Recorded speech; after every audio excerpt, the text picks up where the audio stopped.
Hello, I'm Janusz Rawiński and you're watching Break the Fake. They make them, we break them, and tell you everything you need to know. Alright, let's start with a credit where credit's due for Trump segment for a change.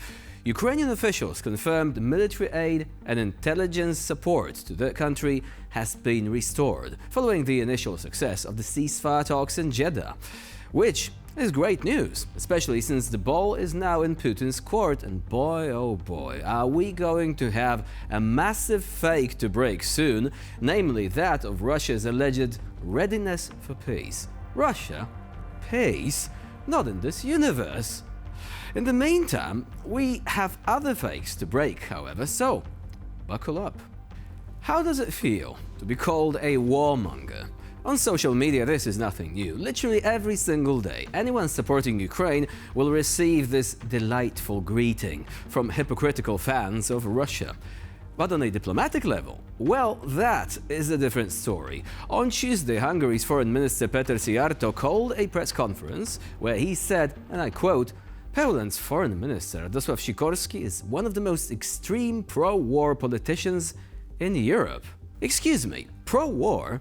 Aside from the absurdity of any mainstream politicians shouting "war" from the rooftops like they are the orcs from Warhammer 40k, let's make one thing clear.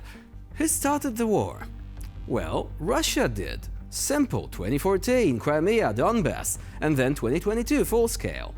And it's not warmongering to demand that a victim be allowed to repel enemy aggression. However, wouldn't you say that standing with the aggressor and helping them proceed with their bloody rampage is a bit, pro-war? Let's check Hungary's track record then. Under Viktor Orban, the country tried to block European aid for Ukraine a few times, though it admittedly waved it through in the end under substantial pressure. Orban himself recently said that financing Ukraine aid would ruin Europe, all the while continuing doing business with Russia. Back in 2021, Péter Szijjártó, the man you just saw, the man we've talked about, received the Russian Order of Friendship from none other than Sergei Lavrov. And today, EU sanctions on Russia are up in the air once again because Slovakia and Hungary are blocking the doorway. Speaking of which, the reason Szijjártó spoke up in the first place was another problem with, yeah, you guessed it, Russian gas. See for yourself. Éppen úton vagyunk Stuttgartba, hogy a legnagyobb magyarországi beruházó vállalatok vezetőivel egyeztessünk a további magyarországi befektetéseikről.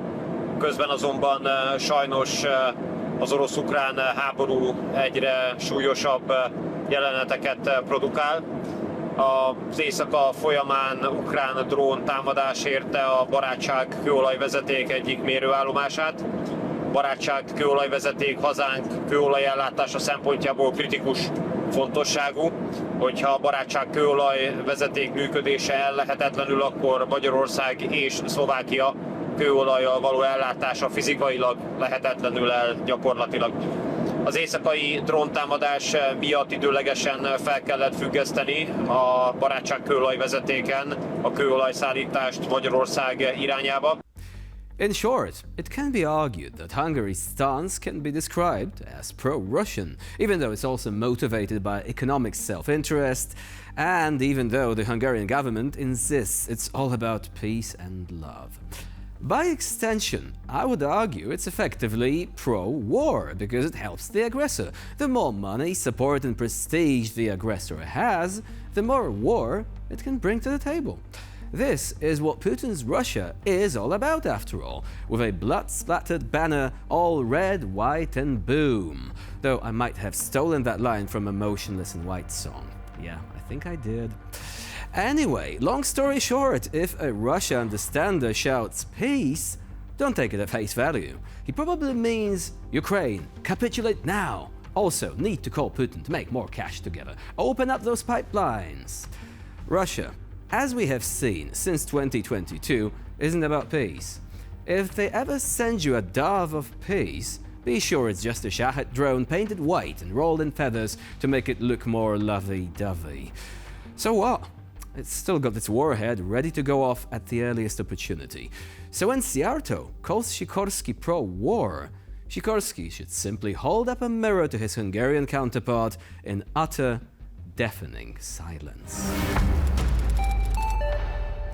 The Kremlin's stand-up comedy routine continues. This time, the act features Russia heroically rejecting a ceasefire proposal because, get this, it might give Ukraine a chance to regroup and rearm. Yes, according to Russian MP Viktor Sobolyev, peace is a terrible idea because it might make it harder to continue the glorious tradition of sending fresh batches of conscripts to be turned into fertilizer. But wait, the headliner of the show is none other than Sergei Lavrov, Russia's diplomatic equivalent of Kid Rock, 11 on a 10-point cringe scale. With a straight face, which must have taken a massive effort, he announced that Zelensky demands nuclear strikes on Russia before agreeing to peace. That's correct. Lavrov wants us to believe that while Ukraine is begging for air defense systems, it is actually plotting a full-scale apocalypse. Bold move, Sergei. Maybe next time try something more believable, like claiming NATO is training an army of radioactive mutant squirrels to storm the Kremlin. Вообще процесс еще урегулирования, он не начинался. Господин Зеленский публично заявляет, что он не хочет никакого перемирия, пока американцы не дадут ему гарантии, что в случае чего они Россию разбомбят ядерным оружием. Он примерно так же вот вопрос ставит. Поэтому пока все это несерьезно. И вот мы тоже сегодня говорили об этом. Много очень предложений объявить перемирие и разместить миротворцев. И потом уже, значит, решать вопрос о том, где какие границы проходят, как дальше жить. Миротворцы, это вот сейчас у всех на устах, уже обсуждают 10 тысяч, а хватит ли, может быть, 50, а может быть и 100, там уже Австралия вызвалась присоединиться, Канада, конечно, куда же без нее.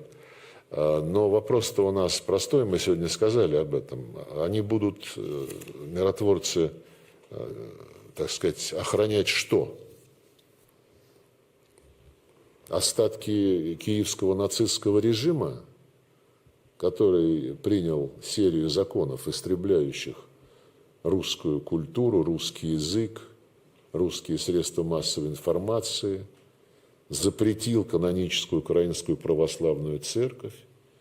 Или мы все-таки будем сначала добиваться прекращения этой российской практики киевским режимом? С этим надо сначала разобраться. Of course, the real reason why Russia refuses to negotiate is much simpler. Putin still clings to his fantasy of carving up Ukraine like a stale Soviet-era sausage. But reality has other plans. The longer this drags on, the clearer it becomes. Moscow isn't waging a war for security, history, or even its absurd vision of Novorossiya. No, this is just a desperate empire throwing a tantrum because its neighbors refuse to kneel. And for all their threats, all their propaganda, all their ridiculous bluster, Russia still hasn't figured out that the world is actually pointing and laughing at them. And with this, we conclude this episode of Break the Fake. Please stay with us here on TVP World for more latest news and updates.